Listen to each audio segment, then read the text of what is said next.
Decía Stanley Hall que la adolescencia es un nuevo nacimiento, es una etapa de confusión, una etapa de descubrimiento, una etapa inestable. Y también lo es, no solo para los niños adolescentes, sino también para los padres. Hoy, en la sección de Escuela de Padres con Talento, vamos a hablar de adolescencia y vamos a dar la bienvenida a Óscar González. ¿Qué tal, Óscar? Hola, muy bien, Fran. Una semana aquí, nuevamente. Vamos a poder guiar un poco a los padres confusos, ¿no? Con este nuevo nacimiento, esta nueva etapa de los niños tan confusa, tan a veces inestable, pero también apasionante, ¿verdad? Efectivamente, sí, porque tenemos una visión muy negativa de lo que es la adolescencia. Vamos a cambiar un poquito el discurso y vamos a ofrecer un mensaje distinto de lo que es ser adolescente y cómo tratar a los adolescentes. Porque el adolescente a veces se comporta, puede parecer egoísta, huraño, oscuro, poco transparente, donde además es una etapa en la que pasan a los padres a un segundo plano, ¿verdad? Y de repente las amistades, los círculos sociales es lo más importante y los padres se han acostumbrado, ¿no? A un niño que con 6, 7, 8 años los papás son el centro y de repente quedan relegados. Entonces, ¿cómo puede afrontar un padre, una madre, todo este nuevo nacimiento que supone la adolescencia? Creo que primero sería asumiendo que nuestro hijo está en una nueva etapa y que esta etapa será o funcionará o irá mejor o peor en función de las etapas de las que íbamos detrás, ¿no? Es decir, de la etapa de la infancia y luego la preadolescencia. Cuando estamos en la infancia o cuando estamos en la preadolescencia, casi siempre estamos proyectándonos ya en la que viene después. Y esta es una de las que más importancia le damos, la adolescencia. La tenemos ahí marcada como, madre mía, cuando llegue ahí, sea adolescente, la de problemas que me va a dar. Pero no tiene por qué, o sea, hay que pensar que posiblemente sea una etapa muy tranquila para nosotros, totalmente distinto a lo que estamos ya anticipando, ¿no? Porque casi siempre estamos anticipando y cuando anticipamos también en negativo. Va a ser una etapa difícil, me va a contestar, se va a portar con quién irá, con quién se juntará, casi siempre echamos la culpa a las influencias, ¿no? a los amigos y no pensamos nunca que nuestro hijo también es influencia de otros compañeros. Correcto. Y no lo asumimos eso Así tampoco. ha sido por culpa de, ¿no? Claro, sí, pero también puede ser por culpa de, ¿no? Claro. Empezar por ahí, ¿no? Importante, tú has dicho algo que es esencial, y es que los padres en esta etapa no acaban de comprender por qué su hijo se comporta así y por qué ellos que eran tan importantes para él, ahora ya no lo son tanto. Y Pilar Genbe y Carlos Goñi dicen una frase que para mí es fantástica, y es que los padres pasamos por dos etapas. Una etapa en la que tenemos que estar y que se note que estamos. Esa es la etapa de la infancia, tenemos que estar y nuestros hijos deben de notar que estamos. Pero luego viene una segunda etapa, que es la adolescencia, donde tenemos que estar sin que se note que estamos.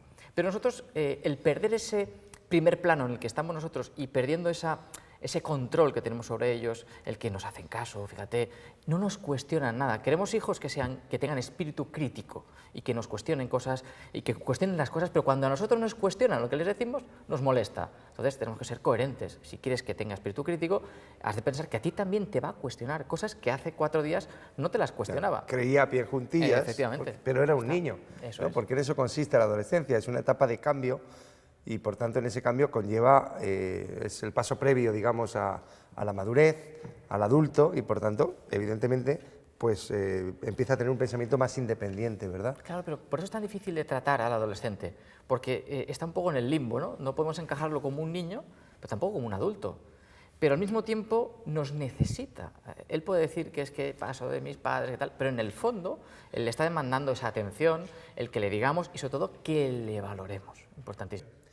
Yo tengo una anécdota y es que el año pasado hacía un programa de televisión, también de educación, y el último programa fue sobre la adolescencia, pero era con niños adolescentes. Y una de las cosas que más dijeron, más claras, fue lo que tú has dicho, Óscar. Decían, no vamos a decir a nuestros padres que nos hacen falta, pero les echamos de menos y queremos que siempre estén ahí. Pero es que son muy pesados, es que me dicen siempre lo que tengo que hacer. Entonces yo quiero que podamos guiar a los padres primero a tener esa visión no tan negativa de la adolescencia. Segundo, a entender que lo natural es la adolescencia como un paso previo a la madurez y a la adultez. Y tercero, que aprendan a hablar con sus hijos y que muchas veces hablar va a ser escuchar y comprender y entender. ¿No es así? Efectivamente. Para entender a un adolescente lo primero que tenemos que hacer es recordar que nosotros también fuimos adolescentes, y eso perdemos de vista, y que nosotros también dimos problemas y nos portamos mal y buscamos justamente lo que están buscando nuestros hijos hoy, es decir, ese sentimiento de autonomía, de independencia, de encontrarse a sí mismos, ¿no? Y nos gustaba que nos escucharan. Entonces, una conversación, un diálogo con un adolescente jamás puede convertirse en lo que hacemos muchas veces los padres, en un interrogatorio, porque empezamos a bombardear con preguntas, ¿con quién has estado, con quién has ido, qué has hecho, qué estabas? Podemos iniciar el diálogo, la conversación desde el respeto, digamos, desde una conversación entre iguales. Y iguales no significa que yo vaya de colega de mi hijo, no. Iguales significa que él está percibiendo que lo estamos tratando como lo que realmente es. Esto no se convierte en la Gestapo, ¿no? Estoy ahí, ¿dónde estás? ¿Con quién has ido? Y tal. De hecho, antes has dicho una cosa muy interesante. No hace falta esperar, ¿no?, a la adolescencia para empezar a hablar de una manera mucho mejor con tu hijo y a preguntar. Yo, por ejemplo, tengo que decir que a mi hijo yo le expliqué que también me gusta que a mí me pregunte qué tal el trabajo. ¿Por qué tengo que ser yo siempre el que diga qué tal tu cole? ¿Qué tal el día? ¿Has tenido un problema? ¿Por qué no el niño, aunque tenga 9 años, 10 años, puede interesarse sobre qué tal mi día? Efectivamente. Pero importante que entendamos que la comunicación no se empieza a trabajar en la adolescencia, se trabaja muchísimo antes. En la infancia empezamos ya a habituarlo a que estamos comunicándonos continuamente y a partir de ahí el niño va a entender que esto es algo normal, porque en la etapa de la adolescencia es cuando el adolescente o el niño o la niña menos nos va a hablar y menos nos va a contar las cosas. Es una etapa de silencios. Entonces, tenemos que aprender a escuchar también lo que no nos dice, que ahí nos está diciendo mucho, con esos silencios, con esos a veces gestos, con ese desprecio. Hay que saber leer lo que nos está diciendo, interpretar. Cuidado, interpretar, no malinterpretar, que a veces se convierte en eso, en una discusión, en reproches continuos, en malinterpreto lo que me has dicho porque yo he entendido esto, pero no es lo que he entendido. Entonces, creo que hay que centrar un poco la conversación y guiarla por aquí, por el respeto mutuo y sobre todo el que el chaval se dé cuenta de que lo que estamos hablando, lo que estamos comunicando, es por su bien. Y ha de entender que esto es por tu bien, no porque yo esté interrogándote ni que esté buscándote, a veces lo que decimos, estoy buscando y al final me vas a encontrar. Y nosotros como adultos debemos de ser un ejemplo de comunicación para nuestros hijos. Es decir, yo no puedo levantar la voz, no puedo gritar, no puedo utilizar su lenguaje, porque si no estoy bajando a un nivel en el que no quiero que él tampoco entre. Entonces nosotros somos ese modelo. Además que igual puede ganar, porque el niño adolescente está mucho mejor preparado para eso. Pues posiblemente sí, pero lo que hemos de entender, Fran, es que una conversación no puede ser una competición. Y si él lo entiende así, lo tenemos todo, en este caso, ganado. Bueno, pues vamos a consejos para padres, para familias, cómo vamos a ayudar a los papás, a las mamás de nuestro programa en la educación del niño adolescente. Primer punto, entender qué es la adolescencia, que es un periodo en el que el niño o la niña va a sufrir muchísimos cambios y esos cambios les lleva a ¿qué? Primero a preguntarse, a cuestionarse muchas cosas, que nosotros tenemos que hablar de todo esto, por tanto, escuchar qué nos están diciendo, qué nos van a decir, buscar momentos y espacios para la comunicación. No encontramos jamás el tiempo.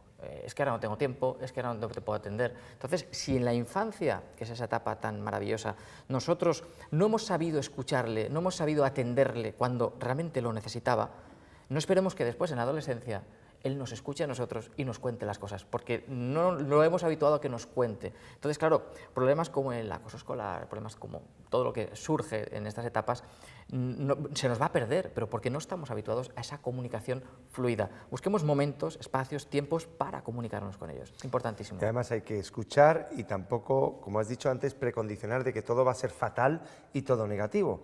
Hay que también priorizar y saber templar, ¿no? Porque si todo lo que te cuento va a ser un problema, mejor no te cuento nada. Efectivamente. Y muy importante, Fran, que si el niño nos está contando, o la niña nos está contando sus cosas, sus historias, que le prestemos atención. Puede ser que no me interese nada lo que me esté contando. Por ejemplo, él nos va a contar cosas de sus centros de interés. Bueno, si yo ahora mismo tú me estás contando algo que, por ejemplo, jugando a la PlayStation, a mí me interesa bien poco la PlayStation, pero tendré que mostrar algo de interés, porque si para mis cosas no te interesan, luego no me pidas que yo me interese en las tuyas o que te cuente estas cosas. Luego hay ciertos temas que tenemos que abordar y tenemos que buscar momentos para abordarlos. Creo que lo mejor es la naturalidad, es decir, no es, cojo al niño, por ejemplo, vamos a hablar de sexualidad o vamos a hablar de drogas, los temas tabú. ¿no? De temas tabú. No es me siento contigo, venga, que tenemos que hablar. es que esto no funciona así, porque cuando le digas esto, se va a bloquear y no te va a contar nada, no va a haber comunicación. Tenemos que hacer lo contrario. Dentro de la relajación, de la confianza, nos vamos un día a pasear, esto, lo otro, tú puedes ir metiendo temas sin que él se dé cuenta y ahí es donde más te va a contar, dentro de ese clima de cordialidad, de confianza, en el que ya no te va a ver como el padre o la madre que me está interrogando, sino como un igual al que le puedo contar porque tengo confianza, y la confianza no la tenemos que ganar con ellos. También siendo coherente, ¿no? También en los mensajes, ¿no? Si intentamos predicar algo que ellos mismos ya observan que no es en nada coherente con lo que dices, con lo que haces, muy difícil es que un niño adolescente te siga, ¿no? Te pongo un ejemplo. Yo no puedo decirle al adolescente, no mientas, no digas mentiras, pero que yo estoy en casa, me llaman del trabajo, que él coja el teléfono y digas, diles que no estoy, o que estoy enfermo. ¿Qué ejemplo le estoy dando, ¿no? Entonces creo que las mentiras también las tenemos que demostrar a los niños que esa confianza se ha de ganar día a día. Y nosotros somos, lo que has dicho tú, el ejemplo, el modelo. Entonces el respeto, la confianza se gana por ahí. ¿Y qué enemigos puede encontrar para tener una comunicación fluida, como dices, con el niño adolescente? Hoy el enemigo principal es el tiempo. Entonces, como no estamos priorizando y casi dejamos para el final la comunicación, el sentarnos a hablar, el estar, eso es un enemigo para mí principal. Cada uno tenemos nuestros enemigos y nuestros ladrones de tiempo, cada uno que busque cuáles son los suyos. Pero, por ejemplo, la tecnología también es un enemigo. ¿Por qué? Porque para tenerlos tranquilos, que no den problemas, que no molesten a veces, los sentamos delante de un móvil o de una tablet y bueno, mientras está ahí no estoy discutiendo con él. Ahí tenemos un problema muy grande. Porque la tecnología tiene cosas muy, muy positivas. Por ejemplo, que nos acerca a gente o a personas que tenemos muy lejos, pero al mismo tiempo nos aleja de los que tenemos más cerca, que son nuestros hijos, nuestra pareja, y aquí tenemos mucho que trabajar. Y se pueden encontrar puntos en común, ¿no? Aún así, con este niño adolescente nuevo, más silencioso, más privado, pero yo creo que ellos están deseando de verdad hacerse encuentros, y lo digo también por la experiencia propia de trabajar con adolescentes. Les encanta ser escuchados, les encanta reírse y les encanta saber que cuentan o necesitan contar aún con el adulto para ser guiados, pero nunca lo van a decir. Pero yo creo que sí que se pueden encontrar, ¿no?, esos puntos en común. Nos necesitan, pero al mismo tiempo también hemos de entender que va a haber cosas que nos van a ocultar. Y es necesario que nos las oculten. El niño no nos lo va a contar todo. Ahora, tú piensa, ni los padres tampoco se lo van a contar todo. efectivamente, Claro. pero si echamos atrás, cuando éramos adolescentes, yo te pregunto a ti, ¿tú lo contabas todo a tus padres? No. Pues no.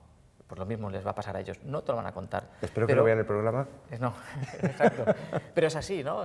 Y tampoco es bueno que lo cuenten todo. Por tanto, hay cosas que nosotros vamos a leer más allá de lo que nos está diciendo y Eso vamos a interpretar. Vamos a poner deberes a los papás en la escuela de padres, unos deberes, unos ejercicios sobre cómo ayudar, cómo educar, cómo vivir mejor la educación del adolescente. Dos tareas muy sencillas. La primera, desconectar para conectar. Es decir, desconectar de tecnología, desconectar de estoy aquí. Unos y otros, niños y padres. Todos. Vamos a dejar, poner unas normas en casa de cuando entramos, el móvil se queda aquí y mientras estamos en casa no se utiliza, o a la hora de comer o a la hora de cenar, esto está prohibidísimo. Entonces, desconectar, pero para conectar.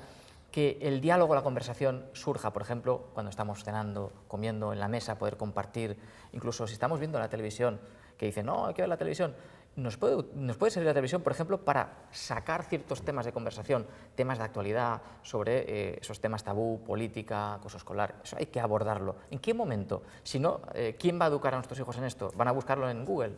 ¿Cuántos hogares cenan en horas diferentes, el adolescente, los padres? Y es un momento de reunión, ¿verdad? Importantísimo, importantísimo. Y aunque fíjense que Óscar ha dicho que la tele no es mala, siempre que pueda ser un elemento de conversación, de unión, de información, ¿no? Efectivamente. Y la segunda tarea es todavía más sencilla, pero difícil para el que tiene un hijo adolescente. Y la pregunta es, ¿eres capaz de conversar con tu hijo más de 3 minutos sin interrumpirle? Haz la prueba. Buena faena, y hay que hacerla igual repetidamente, porque 3 minutos dejándole decir al niño pues puede ser difícil, pero necesario, ¿verdad? Súper necesario. Óscar González, muchísimas gracias una vez más por tus consejos, por tu ayuda, por tu guía a los padres y a las madres, y gracias por ser la voz de la Escuela de Padres con Talento. Muchas gracias.